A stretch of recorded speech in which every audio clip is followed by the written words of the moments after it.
Saya lagi-lagi kita ingin demokrasi kita baik, tapi itu dibuktikan dengan komitmen, bukan dengan statement. Demokrasi itu dibuktikan dengan komitmen, bukan dengan statement. Ref, kurang apa sih cacian? Kurang apa sih kritikan? Kurang apa sih kebohongan ditempelkan? Nggak ada tuh yang dituntut. Nggak ada, tidak ada. Kenapa? Ya biarlah itu menjadi rekam jejaknya yang mengatakan, bukan rekam jejak saya. Buat saya sampaikan berkali-kali ini, Ref. Saya tidak khawatir dengan apa yang ditulis di sosial media. Saya lebih memikirkan apa yang akan ditulis sejarawan nanti.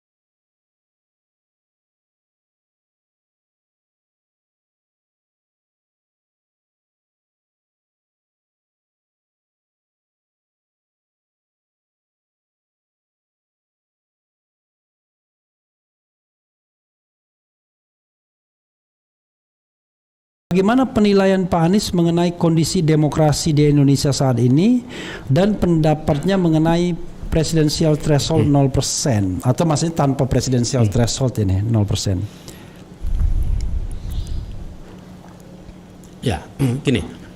Kalau bicara tentang demokrasi di Indonesia,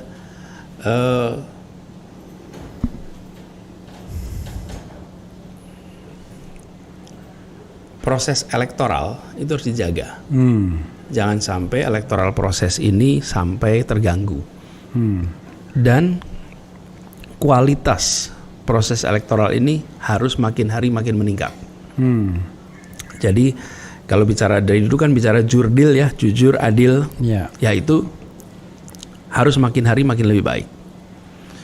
Nah, saya melihat kemampuan kita menyelenggarakan proses elektoral ini berjalan baik. Tinggal masalah kejujuran, masalah pelaksanaan yang bersih, tertib. Nah, ini yang harus terus ditingkatkan. Kemudian yang kedua adalah kebebasan di dalam berekspresi. Kebebasan berekspresi ini harus dijaga. Ini, Ref, saya pakai rekam jejak lagi, Ref. Jadi kalau ditanya, Pak Anies, nah tadi kan lagu-lagu juga ada tuh, mengkritik dianggap, apa tuh lagunya tadi? Aku bilang ini kritik, kau bilang berita bohong. Aku bilang ini kritik, ujaran kebencian.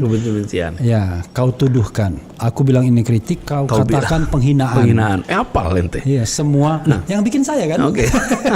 Kan yang bikin saya. Semua syair lagu yang bikin saya. Pantas, bagus itu lagu. Jadi dari kata tadi aja, Ref ya. Saya lagi-lagi kita ingin demokrasi kita baik, tapi itu dibuktikan dengan komitmen, bukan dengan statement. Demokrasi itu dibuktikan dengan komitmen, bukan dengan statement. Nah, komitmen kita lihat aja rekam jejaknya. Ref, kurang apa sih cacian? Kurang apa sih kritikan? Kurang apa sih kebohongan ditempelkan? Nggak ada tuh yang dituntut. Nggak ada, tidak ada. Kenapa? Ya biarlah itu menjadi rekam jejaknya yang mengatakan, bukan rekam jejak saya. Jadi saya melihat demokrasi ini harus kita rawat, dan harus kita ikhtiarkan sama-sama. Jangan saya ingin demokrasi baik, tapi saya nggak mau mengikhtiarkan, nggak bisa. Indonesia itu adalah apa yang kita lakukan. Nah, saya melihat demokrasi kita ini harus dijaga nih, agar kebebasan untuk ekspresi, kebebasan untuk mengungkapkan pikiran itu dihormati. Nah, kebohongan itu masalah memang, Ref. Itu masalah. Yang menurut saya kita harus, negara satu saat harus memberikan warning nih. Soal kebohongan-kebohongan. Tapi soal kritik, soal apalagi yang tajam-tajam nggak apa-apa. Tapi masalahnya kadang-kadang pemerintah kan nggak bisa membedakan mana berita bohong, mana kritik. Ya. Setiap kritik yang tidak disukai dianggapnya berita bohong, menyebarkan kebohongan. Itu nggak bisa. Ya makanya. Nggak bisa. Kalau saya sih nggak khawatir dihina orang, dimaki orang biasa. Tapi yang khawatir itu kalau dipidanakan. Dan so easy. Itu masalahnya. Karena ketika undang-undang tentang penyebaran berita bohong itu dihidupkan kembali, maka mudah sekali. Kalau kita tidak kita tidak mau informasi, kita adukan saja menyebarkan berita bohong. Itu kebohongan. Iya, yang paling lucu statistik, cara baca statistik itu dibilang menyebarkan kebohongan. Pernah Masa begitu? sih? Iya. Jadi suatu saat itu ke buzzer-buzzer lah. Greenpeace ini menyebarkan statistik tentang deforestasi. Kalau kita bicara deforestasi kan kita bicara 2 masa. Kalau masa sekian 2, sekian misalnya ini zaman X 2. Zaman Y 1. 2 ini belum diselesaikan. Berarti kan masih 3 masalahnya. Kan begitu. Maka orang bicara dengan angka kumulatif, dia akan bilang meningkat deforestasi, kan begitu. Dari 2 menjadi 3. Tapi itu dianggap menyebarkan berita bohong karena buktinya statistiknya ini cuma 1. Padahal yang emang sebelum itu nggak mau diselesaikan. Masalah. Ya. Bayangkan aja. Yang begitu diadukan menyebarkan berita. Tidak itu aja, mimpi. Mimpi bertemu Rasul. Lalu orang yang mimpi itu bilang, "Gimana, Beh? Waktu diperiksa?" Ya saya bilang aja, saya nggak bawa handphone waktu mimpi. Jadi saya nggak sempat mutu. Iya, tapi ini itu bisa matinya akal sehat gitu. Ya kita harus akal sehat dipakai. Jadi ketika kita bicara tuntutan dan lain-lain ya ada akal sehat lah di situ.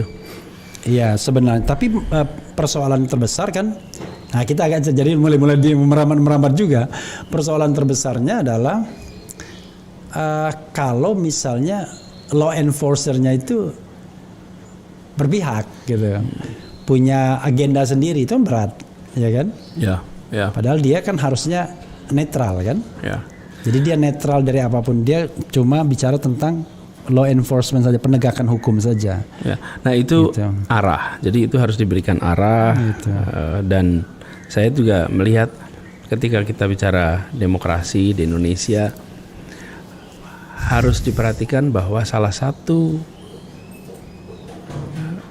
alasan mengapa sistem ini itu menarik untuk dipertahankan karena dia membatasi kekuasaan. Lebarnya dibatasi, panjangnya dibatasi. Lebarnya dengan ada division of power. Kemudian panjangnya dibatasi dengan durasi. Kan kekuasaan pramodern. Durasi dan berapa kali? Ya durasi itu kan berapa kali itu. Nah, kekuasaan pramodern itu yang namanya panjang dan lebar gak dibatasin. Dan kemudian apa yang terjadi? Yang terjadi kemudian zero sum. Kenapa? Bayangkan dinasti begitu menang sebuah dinasti, dia bisa berkuasa 200 tahun, 300 tahun. Yang kalah gak punya harapan lagi. Begitu dia nggak punya harapan, maka dia akan melakukan perlawanan habis-habisan. Karena mengembangkan kekuasaan. Dia tidak punya harapan untuk bisa eksis. Bukan cuma kekuasaannya, tapi idenya, gagasannya nggak bisa hidup. Nah, yang menang dalam situasi ini kalau nggak saya habisin lawannya, maka dia akan menghabisi saya. Tapi begitu kekuasaan itu ada pembagiannya. Pembagian kekuasaan, ada legislatif, eksekutif, judikatif, kemudian ada tenggat waktunya. Maka bila hari ini gagasan dia belum berhasil, belum dipilih sama rakyat, nunggu dah 5 tahun lagi. Dia ikut kontestasi lagi, bawa lagi tuh gagasannya, rencananya. Jadi itu membuat dinamika ide gagasan itu menjadi peaceful. Ada channelnya jadi. Karena yang kalah pun tahu bahwa 5 tahun lagi saya bisa membawa ide ini lagi. Tapi kalau kekuasaan itu tidak dibatasi, yang kalah habis itu bikin pasukan bawah tanah melawan. Kenapa nggak ada masa depan kok untuk bertukar ini? Itulah kenapa ada pembatasan ini semua.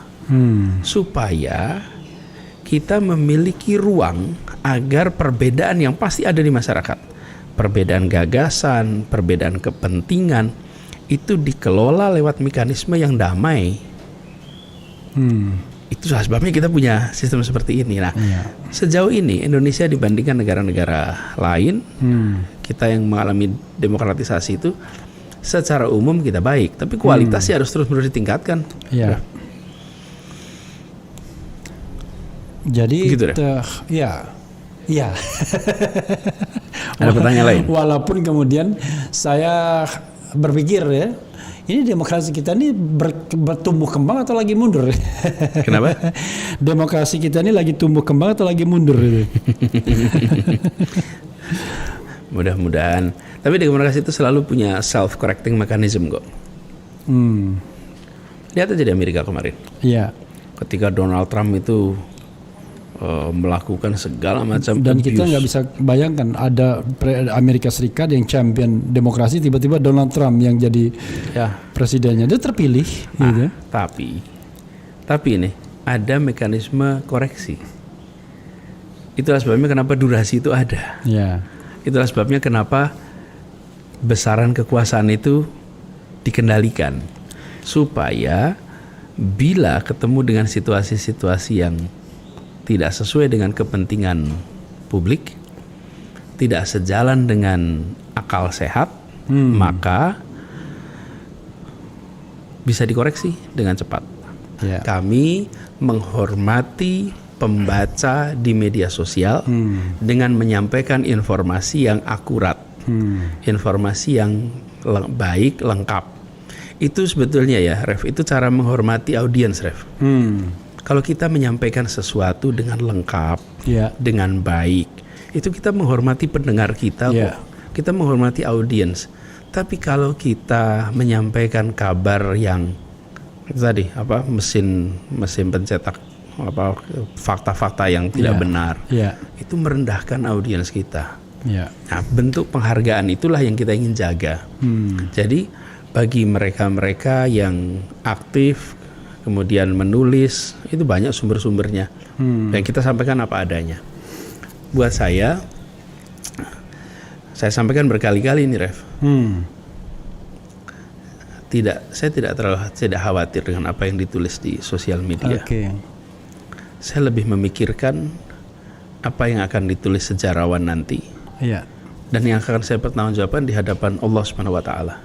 Seperti lagu tadi tuh, pemimpin kita ini akan diminta pertanggungjawaban. Jadi mau dikatakan apapun hari ini di sosial media, 2-3 minggu lagi bisa lewat kok. Di sosial media itu bisa dipuji dan bisa berubah langsung ya. Bisa dipuji setinggi langit sekarang, besok bisa dicaci maki luar biasa. Tapi yang tidak bisa dipungkiri adalah para sejarawan itu besok akan menilai kita dengan data yang lengkap. Mereka akan menulis dengan informasi yang lengkap. Jadi saya tidak menggunakan kemarin, otomatis bisa diprediksi besok juga nggak pakai, gitu kira-kira. Oke.